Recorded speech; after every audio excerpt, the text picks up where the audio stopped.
Entonces es una historia de superación como tantas otras. Muchas veces hemos bromeado y decíamos que esto era como Billy Elliot, pero él en vez de querer bailar, quiere Ujú. follar.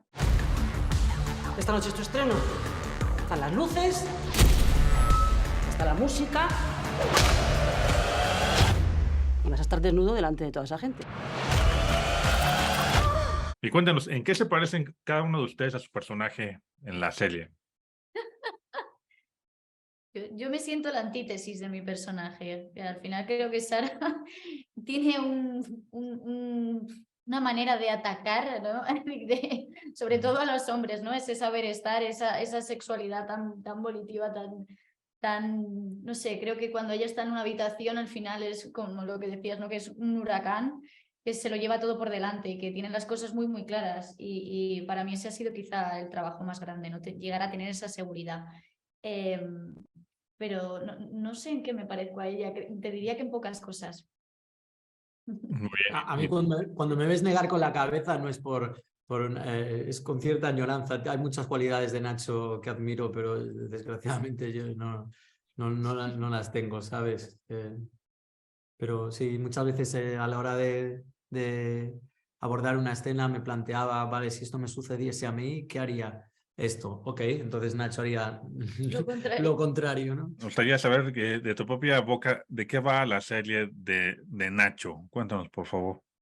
Pues la serie de Nacho es una serie que pretende hacer pues un retrato de lo que fue el nacimiento de porno en España, pero es un retrato estilizado que nos permite, pues, sobre todo descubrir qué hay detrás de la industria porno, qué se mueve, qué tipo de personas y qué motores tienen en sus vidas, descubrir pues un poco los límites del sexo, el consentimiento y lo importante del consentimiento en el sexo, descubrir también qué pasa con las mujeres que de alguna manera se tiende a victimizar dentro de esta industria, cuánto de poderosas o no lo son, y luego qué ocurre con un niño que su vida viene determinada por la sexualidad que de alguna manera él ya siente desde su nacimiento y encima cuando está condicionado o regalado con un pene de 25 centímetros. Entonces, todo esto hace de Nacho una serie pues controvertida, atractiva y yo creo que diferente al resto. Me estaba viendo la serie y me preguntaron específicamente, pregúntale a Martiño si se parece en todo a Nacho. Así me dijeron, pregúntale.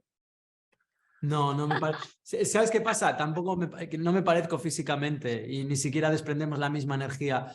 Entonces, para mí eso me tranquilizó en el sentido de que no estábamos haciendo un biopic riguroso en cuanto a con aspiraciones documentales o que intentase plasmar con muchísimo exactitud lo que es la vida de Nacho, sino que era utilizar a Nacho como herramienta para retratar la industria del entretenimiento para adultos y al hacerlo conmigo, pues no quería entrar en un trabajo de imitación.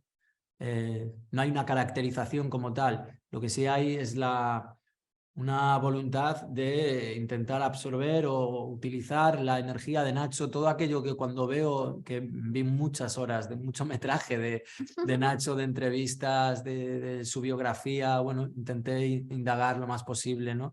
Y mojarme del personaje y al final de eso, ¿cuáles eran su energía, cuál era lo que desprende y utilizarlo y plasmarlo, pero un poco desde mi imaginario, no tanto como un trabajo de imitación. Yo creo que la industria porno siempre refleja cómo está la sociedad bueno, en diferentes épocas. Y en este caso, pues cuando surge Nacho, pues le ve una sociedad diferente a esta, ¿no? ¿Tú cómo crees que ha cambiado la industria porno de ese entonces a ahora? La industria en sí misma cambió muchísimo, no sé, o sea, en términos de negocio infinito, porque antes eran grandes producciones movidas por unos pocos y que producidas en cine, y esto ha evolucionado hasta un vídeo guarrete casero de una pareja que se hace algo y se lo cuelga en internet. Entonces, la verdad es que la industria como tal industria se ha ido desvirtuando un poco porque actualmente todo vale. Y cualquiera se convierte en director y productor de porno, porque ya te digo que se lleva mucho lo del consumo amateur Pero cuando hablábamos de Nacho hablábamos del momento dorado del porno, y lo que nos interesó es contar esta historia de un chiquillo de un pueblo de Valencia que acaba en Hollywood, o sea, que es el sueño de tantísimos actores, no en términos porno, sino en un término más comercial y de un Hollywood clásico, y Nacho lo consigue a través del porno, ¿no? Entonces, que la carrera de Nacho, porque él la orientó al porno, pero si hubiera querido ser pues un actor pues de un cine más clásico, digo, no sé, lo mismo hubiera conseguido llegar a Hollywood también, porque él tiene la energía, el ímpetu del carisma para por lo menos para intentarlo. Era una historia de superación, más allá de lo que toca de oscuro lo que es la industria porno o el trabajar en el sexo. Pero lo que queríamos contar es una historia determinada por tu físico, otra por tus cualidades y otra por un sueño, que es de ser alguien en este mundo. Y él decidió ser alguien en el mundo del porno. Entonces es una historia de superación como tantas otras. Muchas veces hemos bromeado y decíamos que esto era como Billy Elliot, pero él en vez de querer bailar, quiere follar. Pero ustedes, ¿cuál creen que es el mensaje que quiere dar Nacho, bueno, cada uno de los personajes a la gente que lo puede ver ahora y que tal vez no conoce quién era Nacho, pero lo van a conocer ahora, ¿no? Sí, yo no creo que en esta serie queramos como contar algo, ¿no? O contar una moraleja, ¿no? De la serie. Creo que a partir de cada episodio se puede aprender algo nuevo, ¿no? Y creo que lo interesante es ver desde tan cerca la industria del porno y a través de la trayectoria de Nacho. Y creo que intentamos más centrarnos en eso, ¿no? En contar una moral o en si estaba bien o no estaba bien lo que hace Nacho, porque creo directamente que tanto Nacho como Sara, bueno, creo que Sara es mucho más pensante y que es mucho más consciente de las decisiones que toma, pero creo que Nacho, personalmente creo que él toma las decisiones sin pensarlo. Es alguien muy visceral y es alguien que primero da el paso y después ya piensa lo que ha hecho, ¿no? Entonces creo que hay una parte, por mi parte no hubo ningún prejuicio ni juzgar en ningún sentido esta historia, sino simplemente pues poder desinhibirte y poder interpretarlo desde la libertad. Sí, yo creo que es lo que dice María. En primera instancia no es una serie moralista. Yo creo que la pretensión era entretener y hacer algo canalla y hacer algo divertido, pero a mí sí me resultaba tranquilizador el hecho de que hubiese una diversidad de voces detrás. Tanto Teresa, que es la showrunner, como la cabeza del departamento de guionistas, Gemma, son mujeres. Una de las directoras, teníamos 3 directores, es mujer también. Entonces, eso que para mí me daba cierta seguridad, porque me hizo creer que íbamos a hacer una serie que iba a trascender la cuestión de género, la cuestión generacional, y que no iba a ser solo una serie para mis colegas. ¿Sabes lo que quiero decir? Que iba a trascender ese círculo, no se iba a quedar en ese universo tan limitado y bueno, pues en ese nicho, sino que verdaderamente íbamos a contar una historia con la complejidad suficiente como para tocar a gente muy distinta. Que no era complaciente, no era complaciente en ese sentido con, ¿sabes? No es una serie para colegas, ¿sabes? Es más, creo que es más que eso. ¿Qué tanto es realidad y qué tanto es ficción? Porque se me hace, es muy interesante de toda la historia y digo, no, esto debe ser ficción en algún lugar. Pues mira, el 80% de la serie tiene que ver con la historia real de Nacho. Lo que nosotros hemos pues tocado, perfilado o mejorado, tiene que ver más con el timing de su vida. Nosotros teníamos 8 capítulos y teníamos a veces que hacer coincidir ciertos acontecimientos, porque si no, no nos daba tiempo a vivirlo con él. O, por ejemplo, hicimos una limpia y selección de personas que le rodeaban.